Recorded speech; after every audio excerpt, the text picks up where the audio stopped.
Quando uma pessoa te faz muitos elogios e te faz acreditar em algo maior, como se estivesse fazendo parte de uma organização ou algo parecido, essa pessoa pode simplesmente estar fazendo um jogo psicológico com você.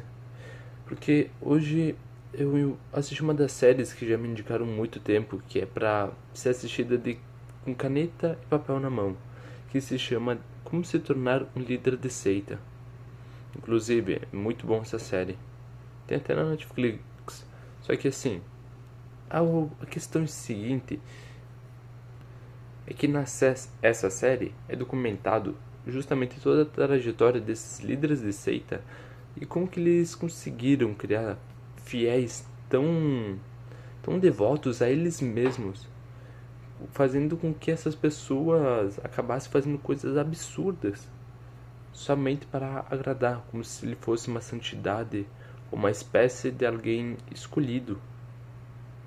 E primeiro conta que o jeito mais eficaz para iniciar com esses teus seguidores, esses teus devotos, é encontrar teu público, encontrar essas pessoas de mente fraca e que geralmente são jovens que estão ali nos seus 20 e poucos anos, é uma coisa assim, que estão tentando se encontrar, estão tentando fazer parte de algo, que estão tentando ter um sentido na vida. Esses jovens são o principal alvo desse tipo de pessoa, por justamente não ter algo tão concreto na mente ainda e simplesmente ter uma mente frágil ainda assim. Aí esses líderes, a partir das suas palavras, persuasão, até mesmo de um pequeno charme, vamos dizer assim, eles acabam convertendo, puxando essas pessoas para o seu lado. E depois que puxou para o seu lado, essas pessoas começam a dar atenção, ele basicamente convence elas que essas pessoas fazem parte de algo maior, como se tivesse algo oculto e que somente ele pudesse mostrar uma revelação. E a partir de jogos mentais, de controle emocional, essas pessoas se tornam cada vez mais suscetíveis a pedidos mundanos, a pedidos que um líder de seita pode ter. Onde até mesmo nos Estados Unidos, que se teve essa grande febre de maior repercussão, muitas pessoas acabaram até mesmo tirando suas próprias vidas por conta que esses líderes de seitas pediram. E até mesmo pessoas que tiraram a vida de outras pessoas. Enfim, o que eu quero dizer é que, por mais que não tenha mais essas seitas, assim, talvez tenha, não sei. Por mais que não tenha mais essas seitas nos dias de hoje, não quer dizer que não existam seitas. Porque nos dias de hoje, o que existe? Existe uma política onde tem dois lados, pessoas que são basicamente seguidores fiéis. Pessoas que estão sempre ali alavancando uma pessoa só, como se ela fosse o centro de tudo. Políticos que não fazem nada de tão bom assim, porém que as pessoas ainda defendem com suas próprias vidas. Às vezes também temos crenças, por exemplo, em algumas coisas que acontecem no Twitter, ou acontecia, de alguém criar algo escandaloso. E a partir de um movimento feito pela internet, pessoas acabar se afiliando e acabar muitas das vezes se tornando em até mesmo protestos, coisas mais graves, greves mesmo, sabe?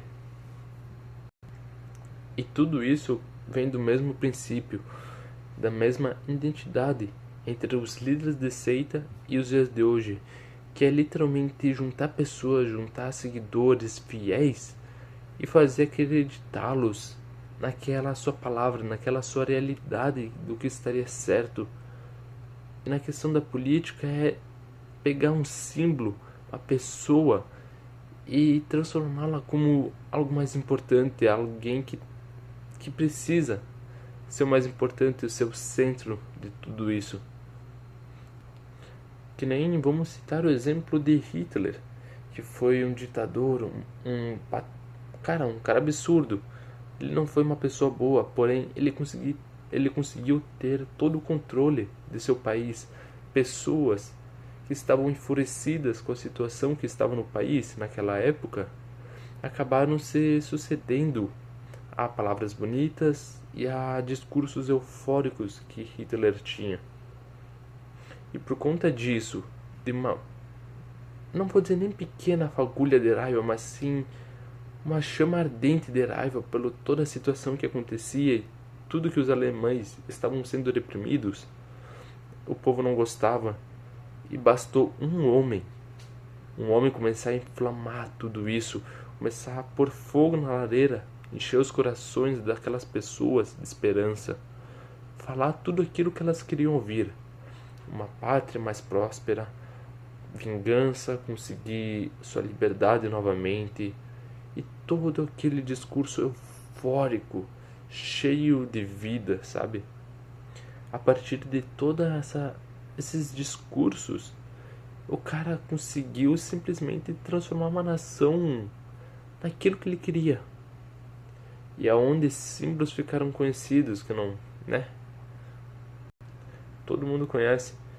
E até mesmo quando um pequeno detalhe que acabou sendo falado na série também é que esses líderes de seitas, eles utilizam sempre as mesmas vestimentas para todos os seus seguidores, todos os seus fiéis, para que eles não fiquem se identificando entre si, para que isso não gere, como que eu posso dizer, para que isso não gere um pensamento crítico entre os seus seguidores, que pareça que isso seja um padrão, um normal, como eu te falei, é jogos mentais apenas.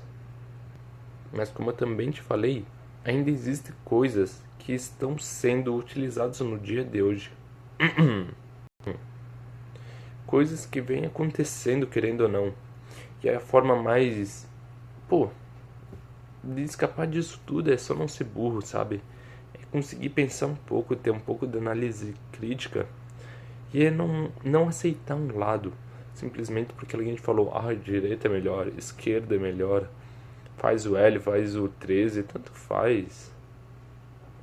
Cara, a questão é tu não ficar de nenhum lado, e sim tu analisar a situação dos dois profundamente, e a partir disso você apenas dar o seu voto, e não se afiliar a um partido, basicamente.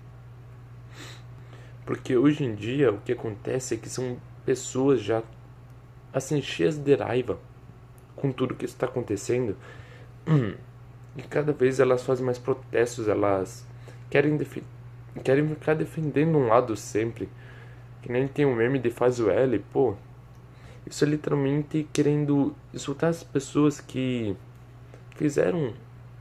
votaram no Lula, querendo ou não, porém são pessoas inflamadas que querem que o Bolsonaro volte a poder. Mas eu me pergunto muitas das vezes se Bolsonaro, Lula, cara, pra mim na real que os dois são ruins. O Brasil precisa de um presidente de verdade, alguém que saiba pensar, alguém que não siga somente um script que outra pessoa manda pra ler nos debates, e que pelo menos consiga ler direito, porque nosso presidente, querendo ou não, atualmente, não por conta de ser o Lula, mas sendo Lula, o cara não sabe nem ler direito, já foi ex-presidiário. Como que um cara desse consegue ser nosso presidente? E não puxando o saco lá pro Bolsonaro, também não acredito que ele seja lá grandes coisas. A gente precisaria de um presidente forte, um presidente realmente que consiga pensar, solucionar problemas do Brasil e não somente querer aumentar impostos. Então, por isso que eu acho que é muito mais interessante usar a cabeça quando for votar do que somente escolher um lado para querer se afiliar, um lado que as outras pessoas indicam, que implicitam a tu querer votar naquilo. Mas vocês perceberam a forma que eu falei a recém sobre os problemas que está acontecendo no Brasil com os presidentes ruins? É dessa forma que se gera essa ponta de incerteza no coração e que faz um possível líder assim se aproveitar para conseguir conseguir abranger seu poder sobre essa pessoa, conseguir se alavancar falando o que essas pessoas querem ouvir. E é falando esse tipo de coisa que eu acabei de falar pra vocês, que esses líderes se sobem ao topo. Mas enfim, o que eu quero falar pra ti mesmo é... Cara, aprende a pensar. Pensamento crítico, se os brasileiros soubessem fazer, se os brasileiros tivessem um mínimo de noção de política, de futuro do Brasil, cara, possivelmente a gente não teria nem esses candidatos que a gente tem hoje. A gente teria pelo menos alguma pessoa boa ali dentro, sabe? Mas nem isso os brasileiros conseguiram votar, decidir para si mesmo. Não conseguiram. Enfim, aprenda a pensar. Daí tu sai dessa máquina desgraçada que é o sistema inteiro, que é feito para o sistema ganhar e não você. Eu sei que esse vídeo ficou bem estranho. Ficou. Mas enfim, muito obrigado por todos aqueles que me escutaram até aqui e escutaram mais uma vez pensamentos de alguém aleatório. Valeu!